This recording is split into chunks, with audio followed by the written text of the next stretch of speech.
সামান্য একটা ভূমিকম্প দিয়ে মহান আল্লাহ তাআলা আমাদেরকে মনে করিয়ে দিল, আজকের মতো কোনো এক শুক্রবার স্বার্থের এই মায়াবী দুনিয়াটা হয়ে যাবে ধ্বংস। কোনো এক শুক্রবার আমরা এই স্বার্থের মায়াবী দুনিয়াটা ছেড়ে চলে যাব।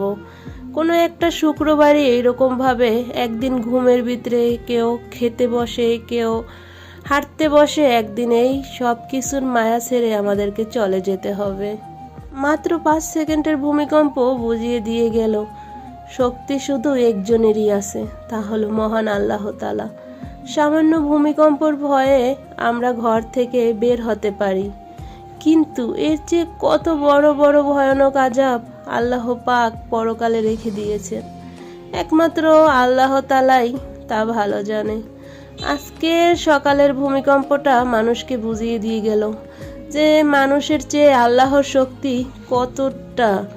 এবং এই যে ভূমিকম্পটা যে হলো, এই ভূমিকম্পে অনেকের অনেক ক্ষতি হয়েছে জানি, কিন্তু তারপরও মহান আল্লাহ তাআলা সবাইকে সুস্থ রেখেছে, এটাই অনেক কিছু।